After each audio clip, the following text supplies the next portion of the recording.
مسلمانوں کو مروا رہے ہیں، اس مولوی کی دینی حیثیت کیا ہے جو کسی کو مشورہ دے دے کہ یہ خارجی ہے؟ کہ خارجیت کی تاریخ سے پس منظر سے ان کے نظریات اور اعتقادیات سے آپ واقف ہیں یا نہیں ہے؟ اس طرح کہنا ہوگا۔ اس سہارا لے کر کے مشائخ سے تعبیر کر کے دینی عوام کی مارکیٹ میں اگر آپ ان کو بھیج دے، اور علماء اور طلباء کے ایک آدمی نشہ کر کے وہ کہتے 30 لاکھ کا مجمع میرے پاس ہے۔ آج تک میرے خیال میں بریلوی اور دیوبندی اہل حدیث میں مل کر کے 30 لاکھ اگر جمع کرے اس قسم کے علماء نہیں کر سکتے۔ یہ بوتل چڑھا کر کے فوراً 30 لاکھ پہ پہنچ گیا۔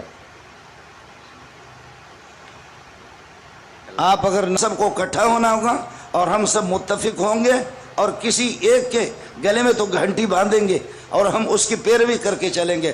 باقی اس کے علاوہ مفتی زبیر صاحب یہاں تشریف فرما ہے، جب 96 مدارس کے نام آ گئے، 96 مدارس کے کہ مدارس دہشت گردوں میں دارالعلوم جیسے معصوم جو علماء ان کا نام بھی تھا، 96 مدارس جن میں دارالعلوم کا بھی نام تھا، بنور ٹاؤن کا بھی نام تھا۔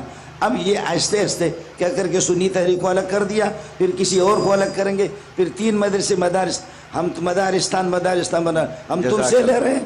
اگر آپ ہمیں چندہ دے رہے ہیں ہم سے حساب لے لو، مسلمان جو ہمیں دے رہے ہیں تو آپ کو کیا تکلیف ہو رہی ہے؟ اس لیے بنیادی طور پر جب تک ہم آپس میں متفق نہیں ہوں گے بخدا اس قسم کے اجلاسوں سے کچھ نہیں ہوگا۔ وہی مسئلہ ہوگا۔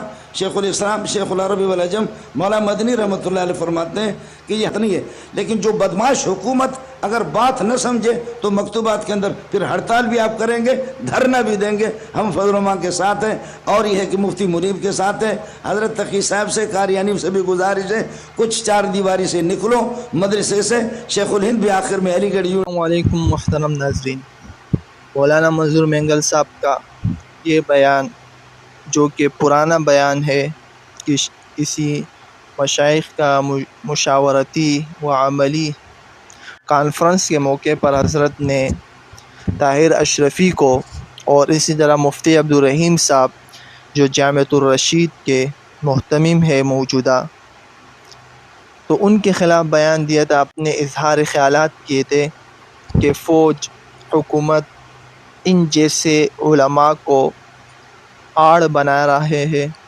کہ یہ حکومت پاکستان اور افواج کے حق میں بیان دے، چاہے وہ غلطی کیوں نہ ہو کرے، غلط راستے پر کیوں نہ ہو۔ تو انہوں نے یہ کہا ہے، موجودہ بیان حاضر ابھی تقریباً کل یا پرسوں کا بیان ہے کہ طاہر اشرفی نے یہ بیان دیا ہے کہ پاکستان کا یہ جنگ افغانستان کے خلاف یہ جہاد ہے۔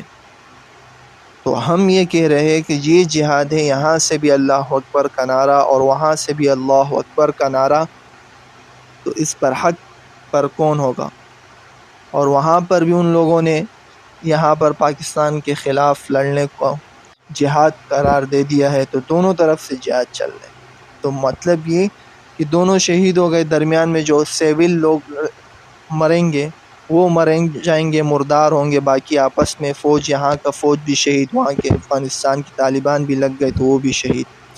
تو مولانا منظور مینگل صاحب نے ان کے رد عمل جواب دیا ہے کہ وہ حق پر ہے، اور تم کون ہوتے ہو کہ ان کو باغی قرار دے کے؟